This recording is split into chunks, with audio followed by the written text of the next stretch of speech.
guys, I'm doing a review on the Tarte Amazonian Clay 12-Hour Full Coverage Foundation, and they say it also has SPF 15 in it. So it comes in 8 different shades, and mine is in the shade Ivory. And it is a long-lasting full coverage foundation that they say is very blendable and then also very buildable, and it's feeling very lightweight on your skin. And with their Amazonian Clay, they say that, and I'm just reading this, it's supposed to meet and address your skin concerns whether you have oily, dry, or combination skin. So it sounds pretty good.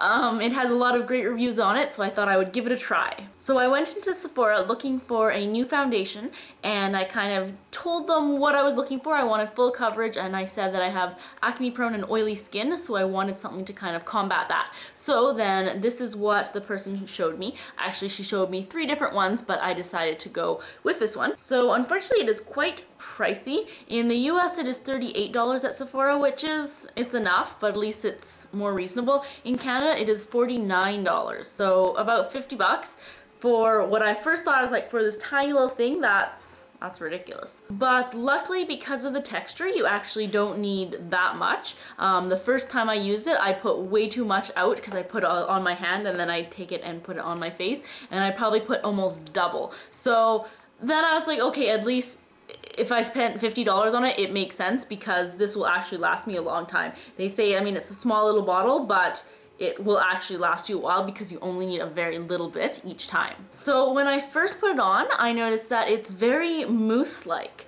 It's very airy and light, and it's very blendable as well. And once it's all blended in, you don't even notice that you're wearing any foundation. It's just, as they say, it is really lightweight, and it just makes your skin feel really nice and smooth, and you don't feel that you are wearing a heavy foundation. And it is very buildable. I found that to get the full coverage, I had to build it twice, so I had to put it on, and then specifically in a couple extra spots, I had to put it on a second coat of it. But because it is so light, because of the texture, you don't really notice. It's not like you're caking on a lot of foundation. It's just, even with the 2 layers on, it doesn't feel any different than if you don't have any makeup on. It just makes your skin look really smooth and flawless. So once blended in, it's almost a little bit powdery, but in a good way. Not like it's gonna flake off, but just if you look at it, it just looks really smooth and powdery to the touch. And I do have it on my face right now. I just freshly applied it, so you can see, I mean, yeah, it makes my face look nice and flawless, which is excellent. I was very impressed when I first put this on, and I was like, if this does last 12 hours, as they say, I mean, this is gonna be my new go-to foundation. So it is a matte foundation, but it doesn't give you kind of that really dull, plain matte coverage, but it doesn't make you shiny either. So it's kind of, it's a nice amount of matte finish. Now, I'm always hesitant to switch foundations because I am very acne prone, so I don't like trying something new in fear that it's gonna break out my skin. But the reason I wanted to switch was because I used to be using Makeup Forever Matte Velvet Plus, and I really did love it. It just worked really nicely on my skin, but the only concern is that in photographs in the evening, it would reflect the flash from the camera so much that even if the rest of my body was tanned, like I was looking at my summer photos from, well, last summer, and I would be nice bronze and tan, and then on my face, it would reflect it that my face was just pale. I was white, and it looked ridiculous. It looked like I put like 4 colors or 4 shades too light on my face and then took a picture. Like, it was really bad. So I am going away again. I'm gonna be in a lot of photos because I like photographing my journey. So I wanted something that wouldn't reflect light so I wouldn't look so strange. And in person it would look fine, but just in always those flash photography, which you need at night, it just looked ridiculous.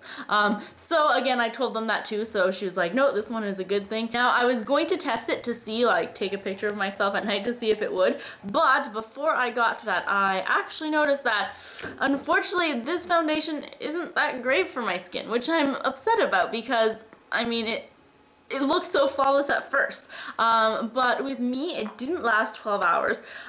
Because I have really oily skin, it only lasted about, I'd say 6 hours. And then after 6 hours, my face would just be all oily, specifically kind of in my T-zone, but just, yeah, I was just like a big oil ball. And with my Makeup Forever one, it never used to do that. And especially 6 hours, that's not even a complete work day. So I would actually then started having to take like powder at work and repowdering myself at work, which I don't like doing because I don't know, I'm working, I'm not like making sure I look flawless, but it just got so bad that I had to, and I gave this a fair try. I tried this for 5 days, but yeah, after the second day I was like, okay, tomorrow I have to take in some powder because it looks really bad. And I don't have blotting papers, but you know, otherwise I would have used that. But yeah, and then when I looked up close in the mirror after like 6-7 hours, you could actually see that it had separated. And well, I'll show you a picture now. That's of my nose, so you can see that that flawless, you know, full coverage foundation is not there. It's always separating because of all the oil.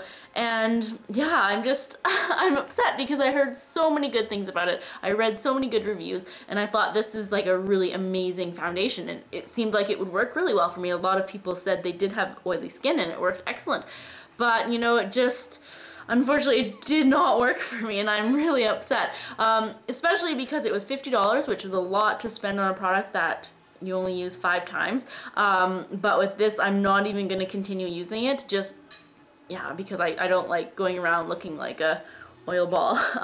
So I'll either try to find something else or then just go back to my Matte Velvet Plus. I'm still trying to see what I want to do with this. I may put this on in the evening, but I don't know. We'll have to see. So overall, if you are looking for a full coverage foundation, but you don't have super oily skin, you just kind of have regular skin, you just want that full coverage, I would recommend it because it is so airy and lightweight. You can have full coverage and you don't even notice that you're wearing it. And at first it really does give you an amazing flawless base. I mean, my skin looks really nice right now. But if you do have really oily skin, then I would stay away from it, or then what you should do, and what I should have done, is get those samples from Sephora. They're really good with their samples. But with me, I'm going away in just a couple days now, so I didn't want to get samples of all 3 products and then have to go back. I was like, okay, I don't have a lot of time. I have so many other things still to do to prep. I just want to have you guys recommend something for me and then use it, and hopefully that's going to be the one. So that backfired. I should have tried a whole bunch of different ones. So definitely go try this before so you don't waste, you know, if you're in Canada, $50 on it, or even, you know, 38. So try it first, but it is super lightweight, and I do like that about it. I just wish that it wouldn't react to my oil on my face so much. Okay, I hope you liked this review and that it was helpful, and let me know if you've tried this one or if you have a really good foundation that you like and you have oily skin. Okay, thanks for watching. Bye.